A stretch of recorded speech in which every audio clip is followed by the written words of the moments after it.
আসসালামু আলাইকুম।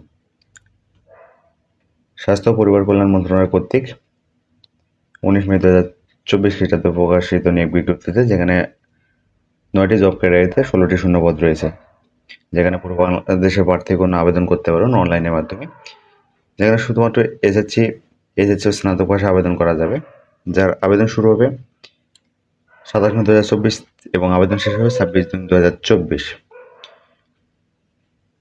তো স্বাগতম ইজি নিউজ বিডি চ্যানেলের আরও একটি নতুন ভিডিওতে।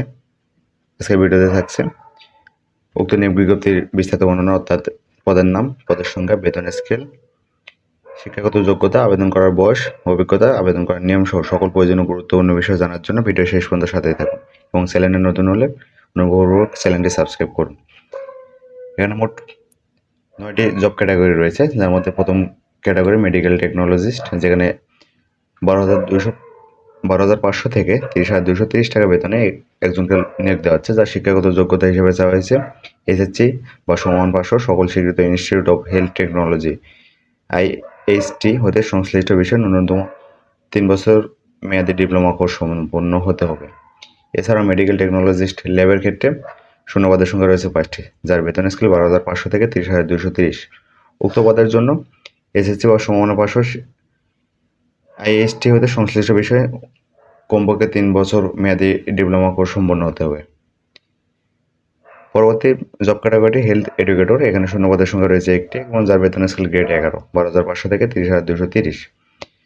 হেলথ এডুকেটর পদের জন্য শিক্ষাগত যোগ্যতা হিসেবে চাওয়া হয়েছে বিজ্ঞান বা জীববিজ্ঞান অনুষদভুক্ত যে কোনো বিষয়ে স্নাতকোত্তর ডিগ্রি বা সমমানের সিজিপিএ অথবা কোনো স্বীকৃত ইনস্টিটিউট হতে স্বাস্থ্য শিক্ষায় MPH ডিগ্রি থাকতে হবে। এছাড়াও সার্টিফিকেট কাম কম্পিউটার অপারেটরে একটি শূন্যপদ রয়েছে ১১,০০০ থেকে ২৬,৫৯০ টাকা বেতনে, যেখানে শিক্ষাগত যোগ্যতা হিসাবে চাওয়া হয়েছে কোনো স্বীকৃত বিশ্ববিদ্যালয় হতে ন্যূনতম দ্বিতীয় শ্রেণী বা সমমানের সিজিপিএতে স্নাতক বা সমমানের ডিগ্রি। এছাড়া কম্পিউটার ব্যবহারের দক্ষতা এবং computer word processing, email, fax machine ইত্যাদি চালনায় দক্ষতা অভিজ্ঞতা থাকতে হবে। এবং ষাটলিপি প্রতি মিনিটে সর্বনিম্ন গতি ইংরেজিতে ৮০ শব্দ, বাংলায় ৫০ শব্দ সহ কম্পিউটার মুদ্রাক্ষরে সর্বনিম্ন গতি প্রতি মিনিটে ৩০ শব্দ এবং বাংলায় ২৫ শব্দ থাকতে হবে। এছাড়া সরকারি লাইব্রেরিয়ানে একজনকে লোক নিয়োগ দেওয়া হচ্ছে ১৪তম বেতন গ্রেডে, অর্থাৎ ১০,২০০ থেকে ২৪,৬৮০ টাকা। এখানে শিক্ষাগত যোগ্যতা হিসেবে চাওয়া হয়েছে গ্রন্থাগার বিজ্ঞান বা গ্রন্থাগার ও তথ্য বিজ্ঞান বিষয়ের ন্যূনতম দ্বিতীয় শ্রেণী বা সমমানের সিজিপিএতে স্নাতক ডিগ্রি। এছাড়া কম্পিউটার, MS অফিস, ইউনিকোড এবং বেসিক ডাটাবেস পরিচালনার প্রশিক্ষণপ্রাপ্ত দক্ষতা থাকতে হবে। ৬ নং ক্যাটাগরি রয়েছে পরিসংখ্যানবিদ, যেখানে শূন্যপদের সংখ্যা রয়েছে ১টি। এক্ষেত্রে বেতন স্কেল গ্রেড ১৪ এবং শিক্ষাগত যোগ্যতা হিসেবে চাওয়া হয়েছে কোনো স্বীকৃত বিশ্ববিদ্যালয়তে পরিসংখ্যান, গণিত বা অর্থনীতি বিষয়ে ন্যূনতম স্নাতক বা সমানের ডিগ্রি থাকতে হবে। এছাড়া কম্পিউটার, MS অফিস, ইউনিকোড ও বেসিক ডাটাবেস পরিচালনায় প্রশিক্ষণপ্রাপ্ত এবং দক্ষতা থাকতে হবে। এছাড়াও স্টোর কিপার হিসেবে একজনকে নিয়োগ দেওয়া হচ্ছে ১৬তম বেতনে ৯,৩০০ থেকে ২২,৪৯০। এক্ষেত্রে শিক্ষাগত যোগ্যতা হিসেবে চাওয়া হয়েছে উচ্চ মাধ্যমিক সার্টিফিকেট বা সমমানের পরীক্ষায় উত্তীর্ণ। এছাড়াও অফিস সহকারী কাম কম্পিউটার মুদ্রাক্ষরিক পদে ২টি শূন্যপদ রয়েছে, যেখানে বেতন স্কেল গ্রেড ১৬ এবং শিক্ষাগত যোগ্যতা হিসেবে চাওয়া হয়েছে উচ্চ মাধ্যমিক সার্টিফিকেটের সমমানের পরীক্ষায়। এছাড়াও কম্পিউটার ব্যবহারের দক্ষতা থাকতে হবে এবং কম্পিউটার মুদ্রাক্ষর লেখনে প্রতি মিনিটে ইংরেজিতে ২০ শব্দ এবং বাংলায় ২০ শব্দ থাকতে হবে।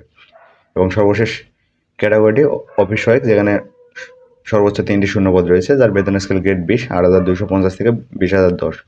এখানে মাধ্যমিক স্কুল সার্টিফিকেট পরীক্ষায় পাশে আবেদন করা যাবে। আবেদনের শর্তাবলীর মধ্যে রয়েছে rmme.teletalk.com.bd ওয়েবসাইটে প্রকাশিত নির্দেশনা মোতাবেক অনলাইনে আবেদন করতে হবে। এছাড়াও আবেদনকারী বয়স হিসাবে চাওয়া হয়েছে সর্বনিম্ন ১৮ বছর এবং সর্বোচ্চ ৩০ বছর। তবে বীর মুক্তিযোদ্ধা পুত্রগণ এবং শারীরিক প্রতিবন্ধীদের ক্ষেত্রে বয়স সর্বোচ্চ ৩২ বছর। বয়স প্রমাণের ক্ষেত্রে এফিডেভিট গ্রহণযোগ্য নয়।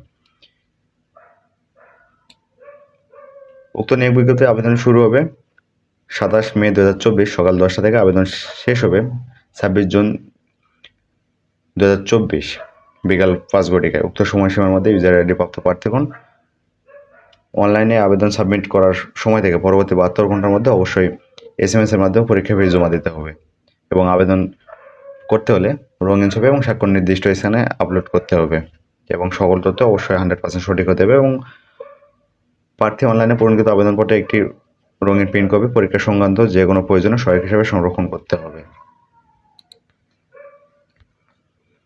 এক্ষেত্রে পরীক্ষার ফি বাবদ টেলিটক প্রিপেড মোবাইল নম্বর থেকে 1 থেকে 3 নং পদের জন্য 335 টাকা এবং 4 থেকে 8 নং পদের জন্য 223 টাকা সহ সর্বশেষ অফিস সহকারী পদের জন্য 112 টাকা টেলিটক প্রিপেড মোবাইল নম্বর থেকে অনধিক 72 ঘন্টার মধ্যে জমা দিতে হবে।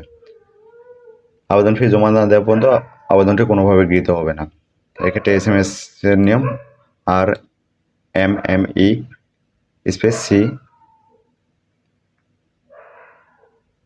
ইউজার আইডি লিখে সেন্ড করতে হবে 16/22 নম্বর এবং দ্বিতীয় SMS RMMC/S পিন লিখে সেন্ড করতে হবে 16/22 নম্বরে। সর্বশেষ প্রবেশপত্র প্রাপ্তির বিষয়টি rmmc.teletalk.com.bd অথবা www.rangamadi.mc.gov.bd ওয়েবসাইট এবং প্রার্থীর মোবাইল ফোনে SMS এর মাধ্যমে যথাসময়ে জানিয়ে দেওয়া হবে। এবং সর্বশেষ প্রার্থীর যোগ্যতা বাছাইয়ের ক্ষেত্রে মৌখিক পরীক্ষার সময় নিম্নোক্ত সনদ বা প্রয়োজনীয় কাগজপত্র সঙ্গে আনতে হবে, যার মধ্যে রয়েছে সকল শিক্ষাগত যোগ্যতার মূল সনদপত্র, সাময়িক সনদপত্র, প্রত্যয়নপত্র অথবা অনুমতিপত্র। এছাড়াও জেলার স্থায়ী বাসিন্দা হিসেবে সংশ্লিষ্ট ইউনিয়ন পরিষদের চেয়ারম্যান, পৌরসভার মেয়র কর্তৃক ইস্যুকৃত নাগরিকত্ব সনদপত্র এবং জাতীয় পরিচয়পত্র অথবা জন্ম নিবন্ধন সনদপত্র। এছাড়াও আবেদনকারী পাসপোর্ট সাইজের 3 কপি সত্যায়িত ছবির প্রয়োজন রয়েছে এবং মুক্তিযোদ্ধায় কোটায় আবেদনকারী প্রার্থীদের ক্ষেত্রে সরকারের সর্বশেষ নীতিমালা অনুযায়ী মুক্তিযুদ্ধ বিষয়ক মন্ত্রণালয় কর্তৃক প্রদত্ত মুক্তিযোদ্ধার সনদপত্র বা প্রমাণক প্রয়োজন রয়েছে। আবেদনকারী বীর মুক্তিযোদ্ধা পুত্রকন্যা বা পুত্রকন্যা হলে আবেদনের সাথে সম্পর্ক উল্লেখপূর্বক সংশ্লিষ্ট সিটি কর্পোরেশন, পৌরসভার মেয়র অথবা ইউনিয়ন পরিষদ চেয়ারম্যান কর্তৃক প্রদত্ত প্রত্যয়নপত্র প্রয়োজন রয়েছে।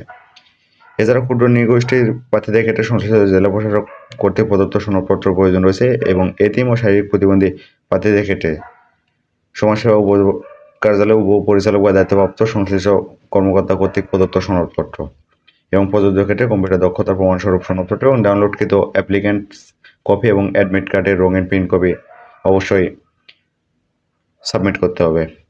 এবং প্রার্থীকে লিখিত ব্যবহারিক প্রযোজ্য ক্ষেত্রে অথবা মৌখিক পরীক্ষায় অংশগ্রহণের জন্য কোনো প্রকার টিএ বা ডিএ প্রদান করা হবে না। তো ধন্যবাদ সবাইকে সাথে থাকার জন্য। নিত্য নতুন সব আপডেট জব সার্কুলার পাওয়ার জন্য এই নিউজ চ্যানেলটি সাবস্ক্রাইব করুন।